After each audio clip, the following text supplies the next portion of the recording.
America forces people to erase the history for the young people. How can they know what they don't get a chance to know?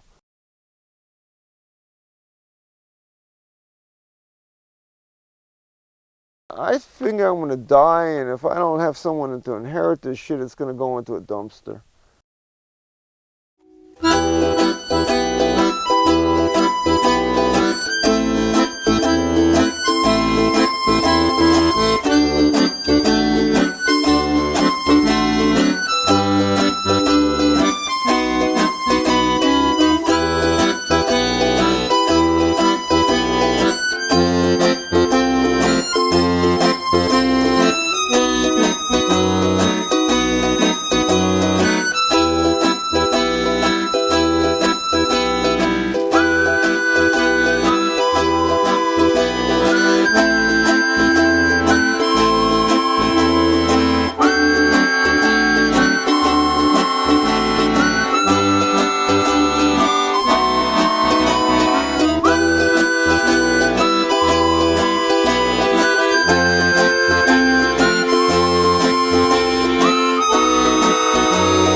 Anyway, I come from Brooklyn, and then my family moved to Rockwell Center, Long Island in 1951. My father had a hardware business that he inherited from his father, and he made enough money that they could buy a $21,000 house and put a $10,000 down on it. And it was in Rockwell Center, Long Island. I was in the suburbs. I had my own bedroom. All of us, me, my younger brother, and my mother and father.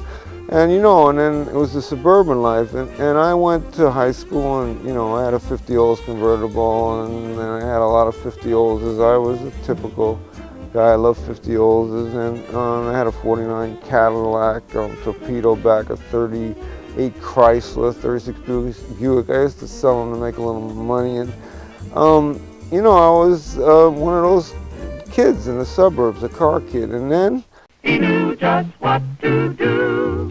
He's duck and cover. It's a bomb, duck and cover. No, my parents were not literary, but they did have, in the house, they built beautiful dual desks for me and my brother in the den, and the bookshelves were filled with books. The critical book I read, and it was in my parents' library, was a book by an ex-death row prisoner, John Resco, called Reprieve. And he escaped being executed, and that was like an awesome, awesome book.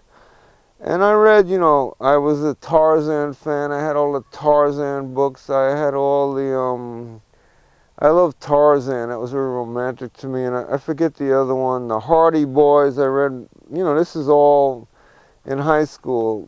I didn't read any major books. And when I went for my Columbia University interview, I must have seemed like a clod, like I had no chance, reading Hot Rod Magazine and the Hardy Boys and the music I listened to was like a lot of kids. Alan Freed, the famous disc jockey that got for payola, when he came on the radio, that was it. I was had by rock and roll. Alan Freed's Rock and Roll Party. And here he is in person, Alan Freed. Hello, everybody. How y'all? Welcome to our Rock and Roll Jubilee of Stars. And here we go to rockin' with Waylon Tenenbaum, Freddie Mitchell, and the Rock and Roll Boogie. Here we go.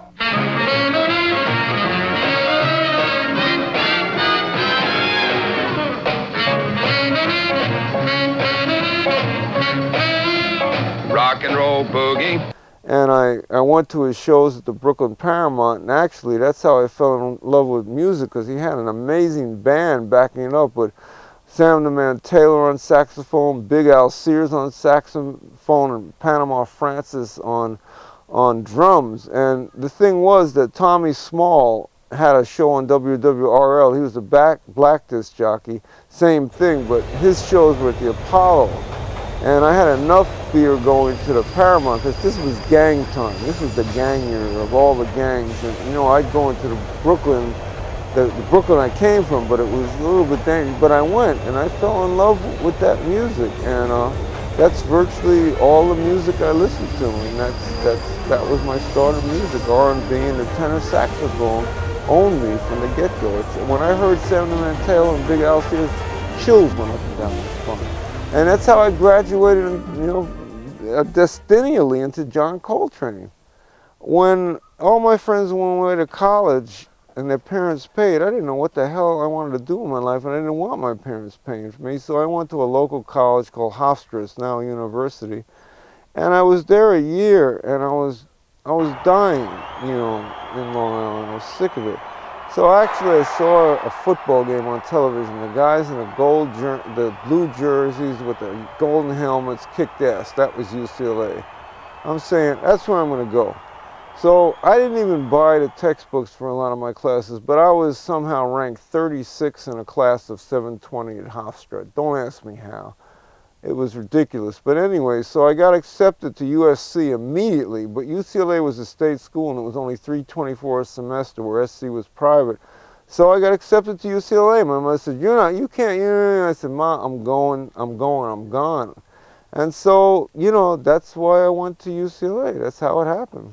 You know, when I went to UCLA, I was very raw, and I lived in a cooperative dormitory because I didn't have money. And I saw a motorcycle back east of Vincent. They're out of print. They're the fastest on earth. 1,000. No, I didn't have I had the Rapide. There are 3 models: the Rapide, the Shadow, and the Lightning. I got a Rapide. I saw it, and I had my friend ship it out to me to L.A. from Long Island, and he paid only $100 in freight, and I got it for $100. And it was insane, and I had that in LA, and it was hard to find mechanics, and that was my first motorcycle. And at the cooperative dorm, I watched all these fraternity guys with these blonde California women riding the convertibles, and I was going, oh Jesus Christ, I'm starved to death. How am I ever going to get next to some of these women? I mean, these guys, you know, and you know LA, it's the blonde world, it's the convertible world, and I was having this Vincent, and eventually I traded the Vincent for a 1940 Triumph and a 48 Buick. A Triumph that the handlebars weren't even stable. They would go over you. I had to hold them back. It was a 40 Triumph 500. But anyway, I eventually, because of that, decided that I had to join a fraternity. And they were only Christian and Jewish. That's how it worked then. And I'm born Jewish, and I couldn't get into a Christian one. So I picked Pi Lambda Phi because Rayford Johnson, the decathlon champion of the Olympics, was in that fraternity. Also a Japanese guy, Dave Sato, was in it, and I picked that, and I pledged that. I had Rayford on the back of my motorcycle once, yeah. So, and I once carried his brother, the Jimmy Johnson, the San Francisco, famous Jimmy Johnson, the tailback for San Francisco. Not the tailback, he was the defender, I believe. Once he was drunk as a fish, and I carried him up 4 flights on my back, and all he was mumbling is, I gotta study for my kinesiology test, I gotta study my priest, and that was Rayford's brother, Jimmy. The books that really blew me away was Nikos Kazantzakis, like I read from earlier. I read Andersonville, the famous McKinley Cantor book about a southern prison camp for northern prisoners, where prisoners, to stay alive, pick the corn kernels out of other prisoners' feces. And that book is another thing that taught me about the privilege of life completely. That book educated me in how lucky we are to even eat a tuna fish sandwich. You see, books are amazing. I hope the internet doesn't take over, because if we don't read books like that, and then I read Somerset Maugham's Of Human Bondage, another serious book about the pathos of humanity, and I also love Dostoevsky, so I read Crime and Punishment and all of his books, the Brothers Karamazov. I love it. I love The Possessed. all of Dostoevsky, and those were some of the main books, and then Kazantzakis, and I was, reading Colin Wilson, a famous writer that wrote these books, The Outsider, because I was always an outsider. So books have helped keep me alive. They still do. You see how many books I have. Well, I was a history major. Yeah. I wanted to study the World War II to find out why people kill each other. Good luck, Max. Well, this is correct. Yeah, I'll leave this over because this is part of my house. You want to see the house? Yeah. I feel I've been received permission to do this prayer, and it's with reverence to the Native American people on earth. And I'm going to say a phrase called O Matakwiasan. It means all my relations, and that begins when you go into the sweat lodge, when they enter the sun dance. You say that all the time. And I'll just do a prayer to begin this privileged day.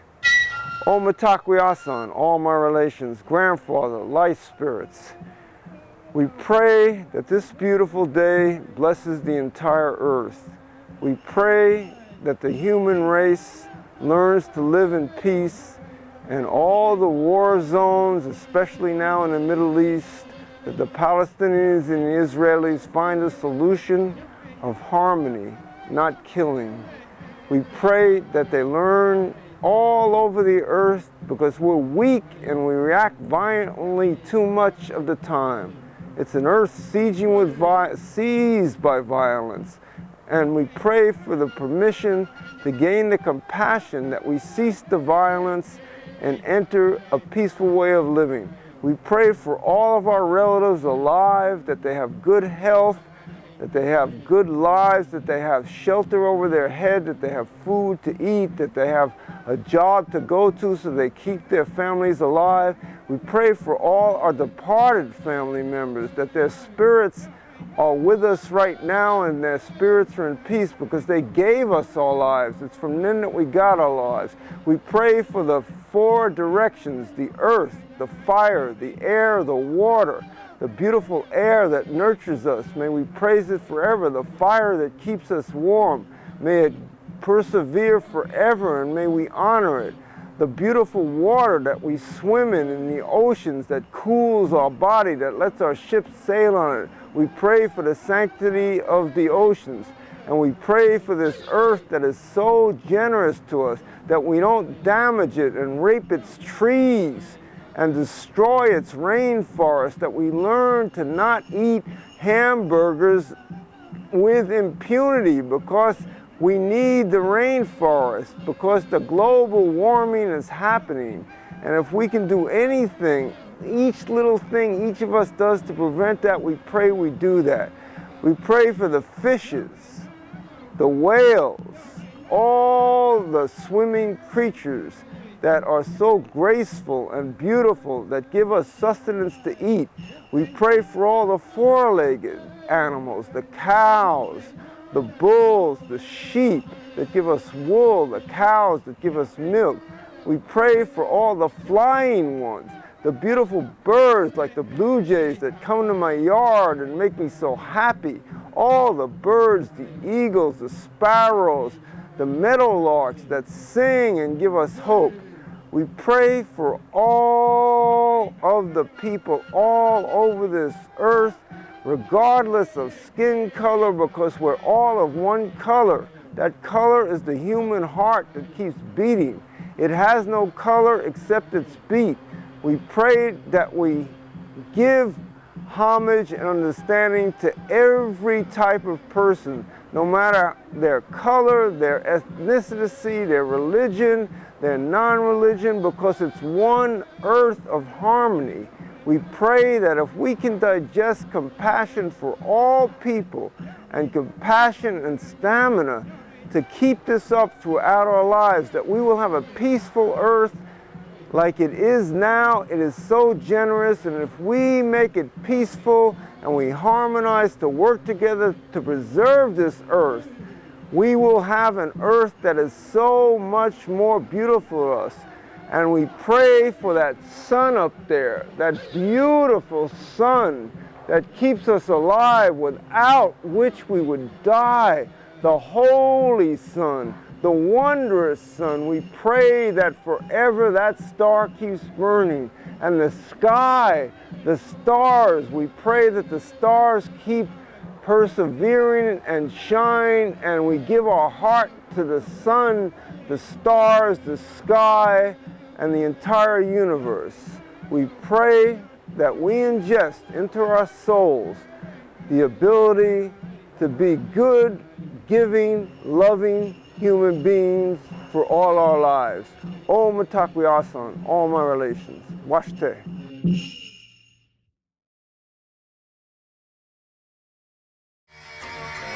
All right, so I have to start all over.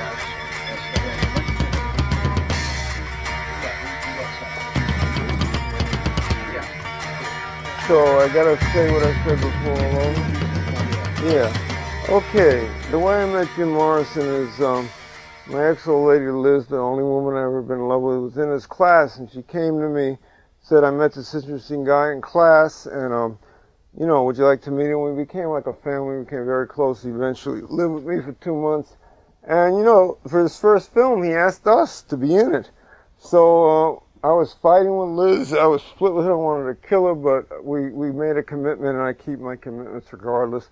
And he said, she won't be anywhere near you. And this was shot in 1964 at UCLA in this building, and you'll see it. And then when he showed it, and this is not the second film that was in the Doors movie that was really controversial, and they really ragged on him and criticized him, and he got very pissed off at the film school because of that. And Mary Werbelow thinks that film doesn't exist on the planet. She thinks he burned it in a pile of stuff that she watched him burn when he left UCLA.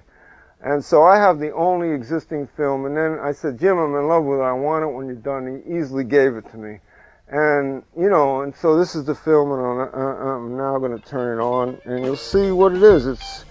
And you know, you can judge it for yourself. It's just a simple vignette. It doesn't have any sound. And here we go. Oh man, that's the wrong. What the fuck? Oh, it must be. This is my shot of Mary Frances, Jim Morrison's first love, who stayed loyal to him forever and still does. And this was taken in 1968 when she returned from Iran and India, where she was studying meditation. And she stayed with me in my mother's house, and I took these pictures on the beach in Long Beach, Long Island, and I loved that picture of her. And I needed someone to verify that Jim made the film, because he didn't even put his name on it. And so I asked Mary, because we were old dear friends for all those years.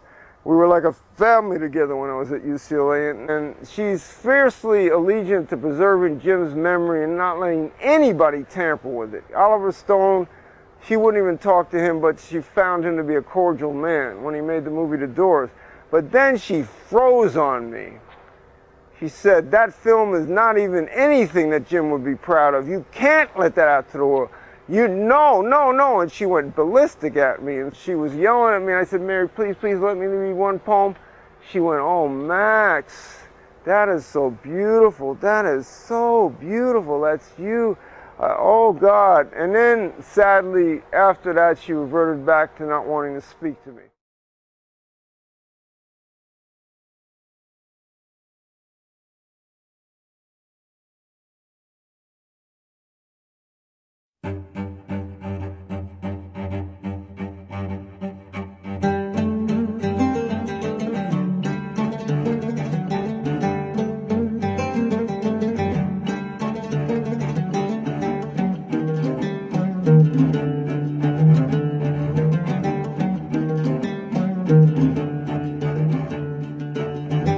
You know, I'm born Jewish, but I threw out religion 1,000 years ago. I don't believe in God. I believe in life. I believe in spirit. I believe in kindness, and I will not put a name on it.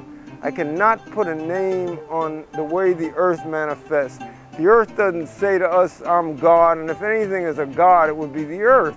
So, in any case, I then realized I'm going to the Middle East, and I couldn't get the fact that Israel exists and I am Jewish, and so in name, but it still had an idea that I was finally going to the Middle East, okay?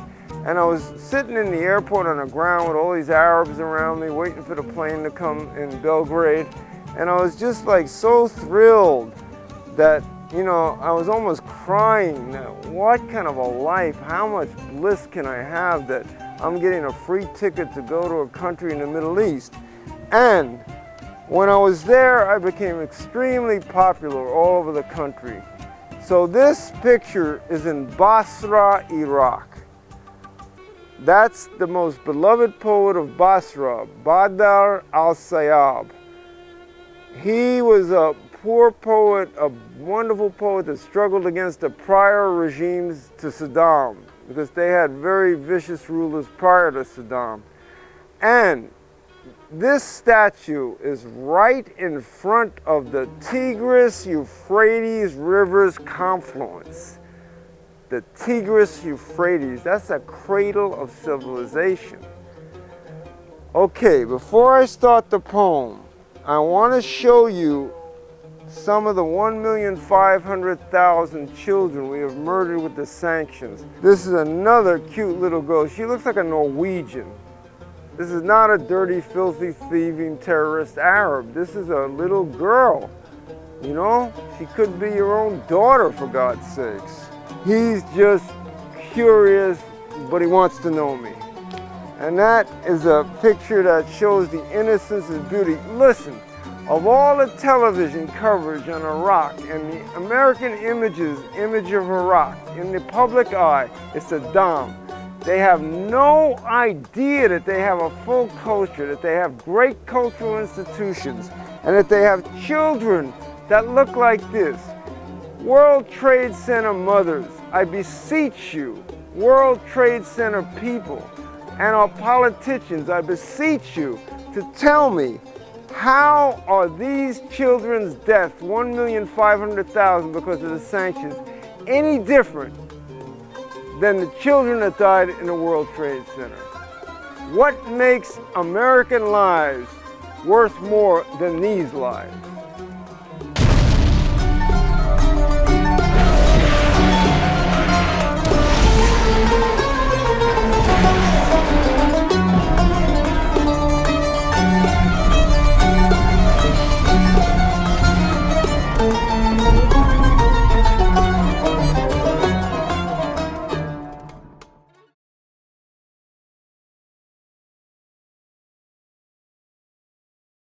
I was in love with my first and only love, and I've never been in love again, and we were having problems, and I just started to write.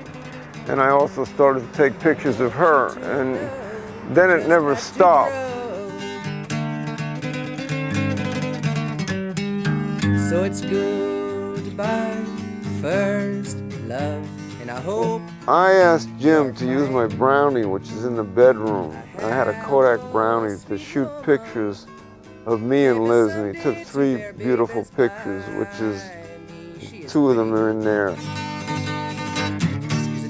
Ginsberg couldn't handle me.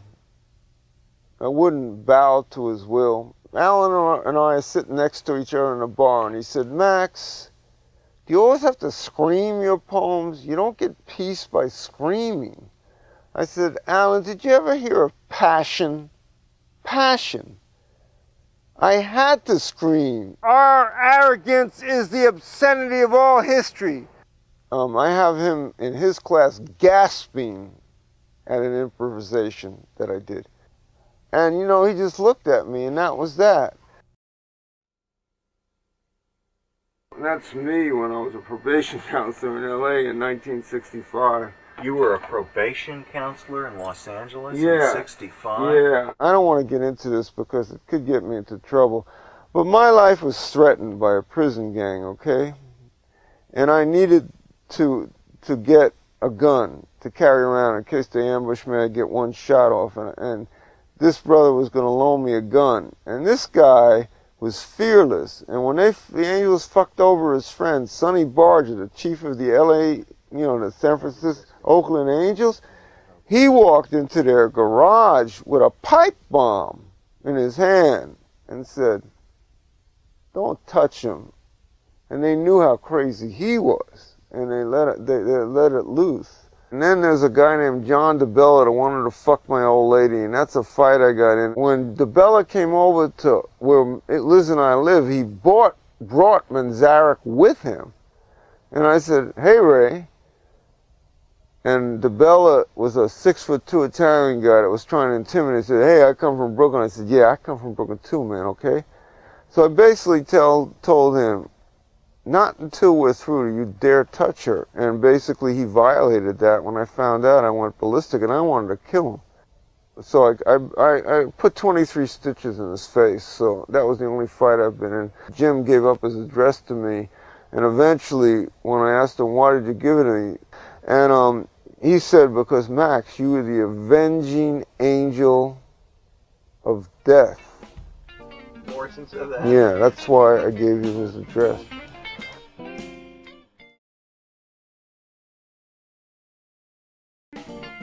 It was the summer of '64, and I left UCLA without a diploma, and Jim needed a place to live, and my roommates went away, and there was room for 2 people, and a guy named Ronnie Cohen shared the bedroom with Jim, and he was there for 2 months, and we had a nice summer. That was just before he started being a door.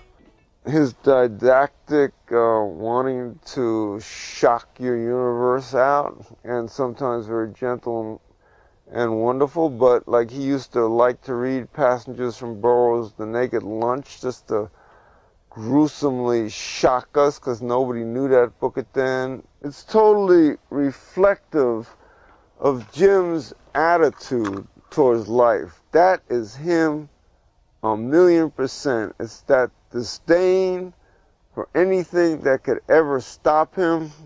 I can take it all and you can't touch me.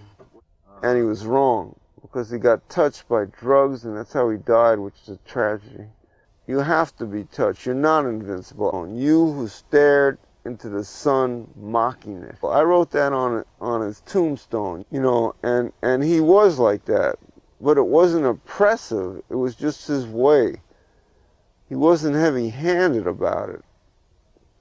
But that picture to me expresses the entire attitude of that. His body language, the whole thing is right there. That's why I really love that picture.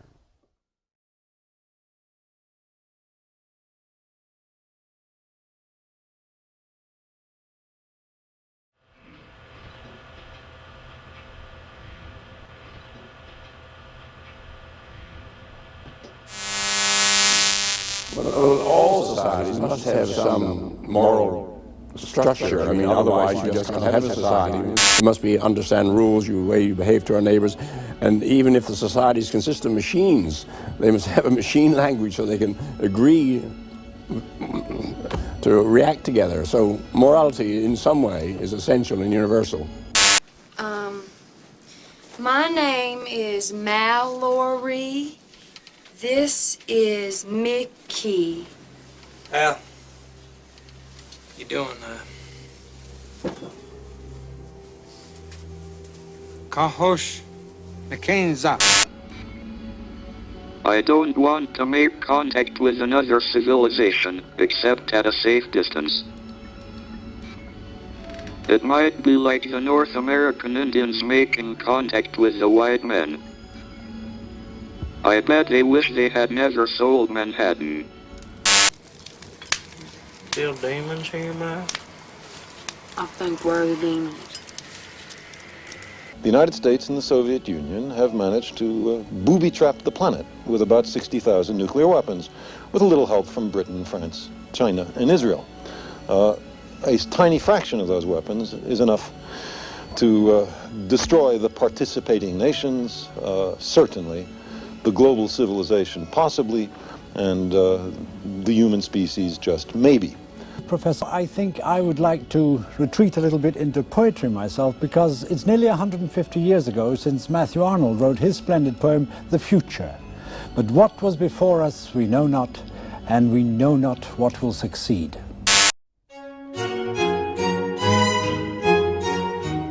My heart, you are a bird, a tunnel I breathe through into the great light. The great light is the pure gestation of breath. It has nothing to do with war, unless the boot is on the neck, and to breathe, one must get that boot off the windpipe or perish. These are wars of liberation, entirely different than the war my country of the United States of America is oppressing on top and inside of Afghanistan. A war of extortion waged by overwhelming technological military superiority, an elephant crushing an ant. What truth, what goodness can come from such murder, such blatant extortion? The day of 11 September was not anything to do with terrorism. It was karma, simple karma, beginning with the millions and millions and millions of Native American Indians, great tribes desiccated, obliterated, destroyed completely off the earth as if they never existed, raping Africa of its dignity. Millions and millions and millions dead from the horrendous Middle Passage, locked in the bowels of hideous, massive death chamber ships, and the ones that survived, shackled, truncated into abject slavery. Take, kill, dominate. Then when the Iranian people elected a democratic president, President Mossadegh, who you did not want to continue your rape of their oil, the Mossadegh government, your CIA helped to perpetuate his overthrow, to install your murderous Shah, who terrorized his people for 25 years. You sent your killer Contras to overthrow the Sandinista revolution because you were lonely for Somoza, the vicious dictator, the murderer. What about Chile? Chile, September 11th, September 11th, September 11th. Your CIA helped overthrow the legally elected Allende government. Pinochet takes over, the vicious dictator. How many Chileans are dead because of your vicious, undermining, secret, hideous CIA calculated plan? Then, of course, in Guatemala, it's now 60,000 Guatemalans dead.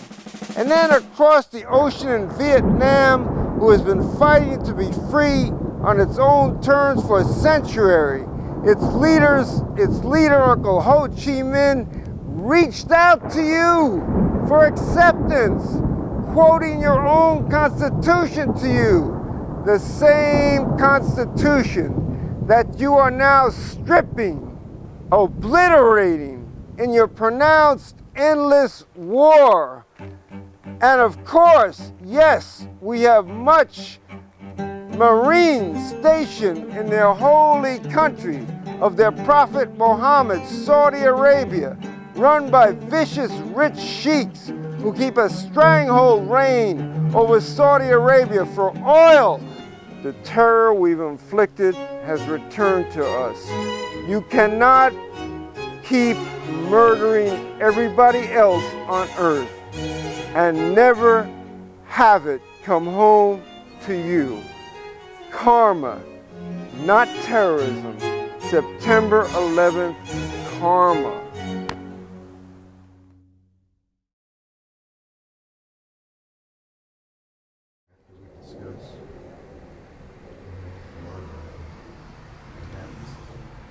So I wish I'm an unpublished poet because I just have done poetry for the heart of it. I have 6,000 poems, and I got so many poems I could, if I stretch my poems end to end, it would probably go from Sacramento to Los Angeles. All my friends who have shared the light with me begin swimming around my soul, becoming one with each beat of my heart. Their beams become my blood walk inside the great cavern, the unending skies of the life kiss.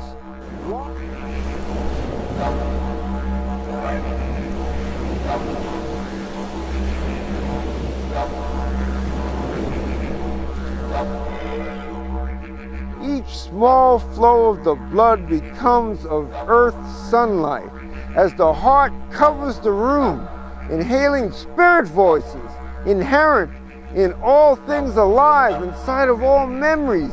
These seeds of vida, life, begin glowing like pearls, shining like stars, swimming like dolphins and salmon. Our souls splash with light and water, anoint the dawn with kiss and embrace, becoming the earth that becomes us.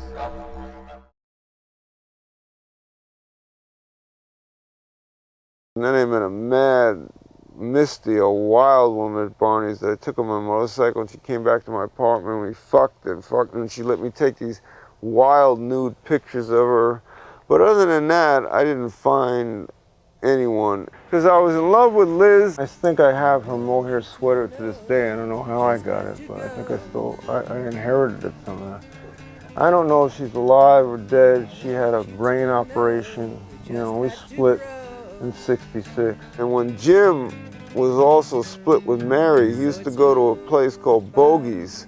It was the only place, a new place on the Sunset Strip that had wine and flamenco music. And one night, I was split with Liz, he was split with Mary, and I saw him through the smoke across the room. And I just looked at him, you know, in this smoke-filled room, and there was Jim, and I just went, in my heart and head, here we are.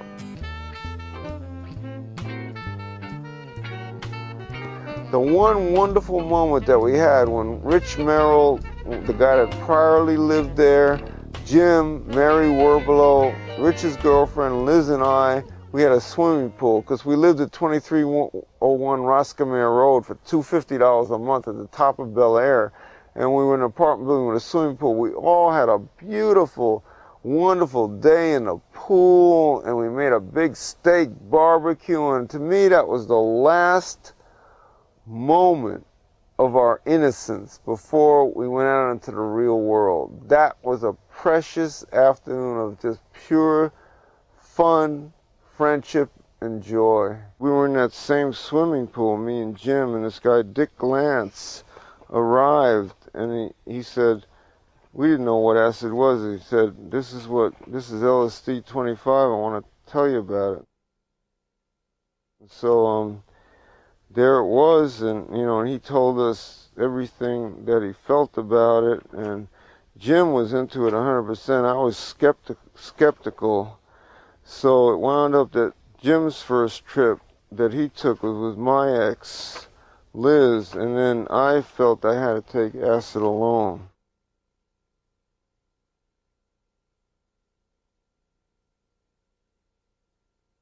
He made, I think, a successful film. He put that last thing of, you know, jerking off the camera, and that was his little twitch. And more than that, you know, if it ever shows anywhere, it's his first student film. He made it. There's a theme that completes its circle. I'm now going to turn it on, and you'll see what it is. You know, you can judge it for yourself. Here we go.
our beloved human race learn to live in peace, end the wars, end the homelessness, end the distancy, and begin accepting each other as our own equals, and do creative things with each other that share food, love, anything, and honor this earth and don't rape it,